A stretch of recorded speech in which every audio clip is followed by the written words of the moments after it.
Se nos estades a ver nestes intres, só podemos dicirvos parabéns, pois chegou por fin o noso día, o día no que con orgullo saímos á rúa cos nosos cosplays feitos con agarimo de traballo No que lle traballo lle vai dar. ou simplemente coa nosa toalla máis xeitosa.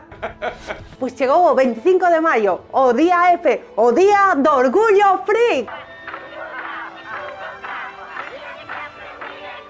O Día do Orgullo Geek, coñecido en España como Día do Orgullo Friki, é unha festividade que xurdiu en España no ano 2006. Esta festividade foi promovida polo bloguero español coñecido como Señor Huevo. Xa a principios dos 2000, a xente aliaba nos foros de internet. A cousa rematou con un grupo de 300 freaks na plaza de Callao de Madrid cantando caralladas e sendo perseguidos por uns fantasmas do Pac-Man.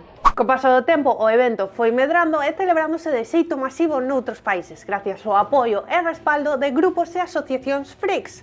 Ademais, moitas empresas viron tirón comercial nesta festividade. Xa sabedes. A escolla desta data non é casual, xa que coincide coa estrea dun dos filmes de ciencia ficción máis relevantes da historia do cinema, como é A Guerra das Galaxias. O 25 de maio de 1977 debutaba nos cines a que sería a primeira peza da franquicia máis rentable da historia do cinema ata a chegada de Marvel. O universo de Star Wars expanderíase ao longo de 11 filmes, series de televisión, novelas, cómics, videoxogos, xogos de rol, parques de atraccións e todo o que ven a ser merchandising en vela. Se eres un novo freak, xa estás a tardar en poñerte a ver os filmes, xa sexa por orden de estrea ou por orden según a liña cronolóxica dos filmes. Mira as vellas primeiro. Se eres un freak consumado, é probable que non podamos dicirche nada novidoso sobre esta saga, así que só nos queda dicir que a forza estea contigo. May the force be with you. Pero resulta que Orgullo Friki non é o único que se celebra o 25 de maio. O glorioso 25 de maio!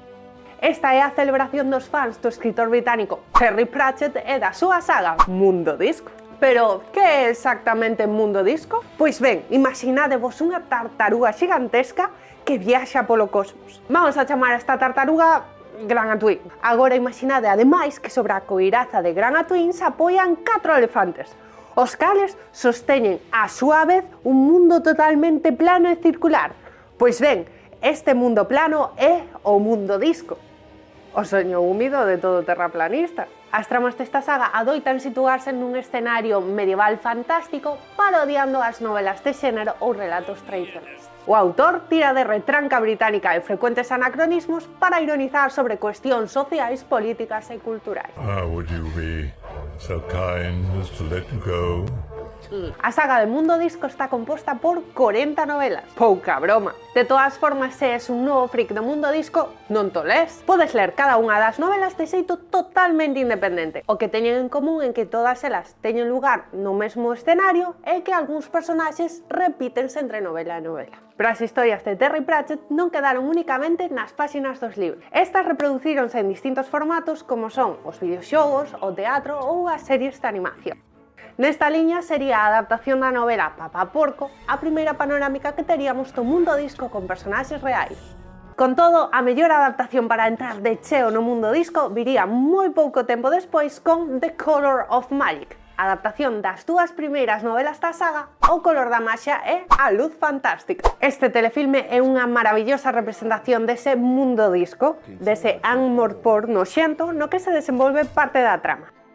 Ao longo de 3 horas, personaxes ben queridos da saga como Rincewind ou Dúas Flores, que non son nin heróes nin teñen superpoderes, mergúllannos nas absurdas aventuras que se desenvolven neste mundo plano. De calquera xeito, o telefilme funciona máis polo seu deseño de produción que polo seu intento de trasladar o humor británico tan propio de Pratchett. Gargalladas aseguradas, pero quizáis non tantas como nas novelas, é o que hai. Outras festividades que coinciden co Día do Orgullo Friki é o Día da Toalla!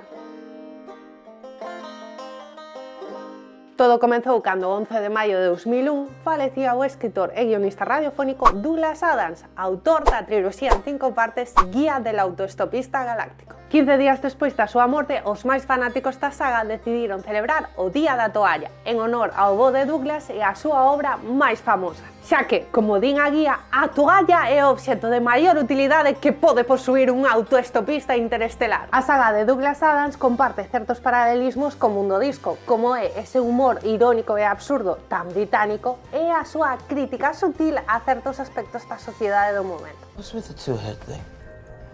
Oh, yeah. Apparently, you can't be president with a whole brain. It's crazy. Se no mundo disco viaxábamos a un mundo ambientado no medievo, na guía a nosa viaxe non terá límites, xa que o famoso libro axudarános a chegar aos confines do espazo. Se eres un novo freak, tes que saber que o sentido da vida, o universo e todo o demais é 42. Sí, 42. Pero de que serve saber a resposta á gran pregunta se non sabemos cal é a pregunta? Precisamente sobre esta premisa argumental moveránse os personaxes da historia, pero vannos en un obxectivo real máis que a supervivencia.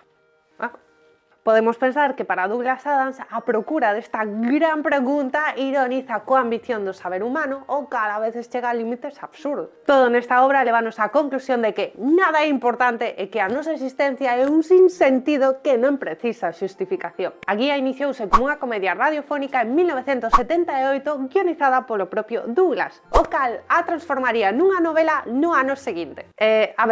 Douglas? Porque claro, temos a Kirk Douglas, a Michael Douglas.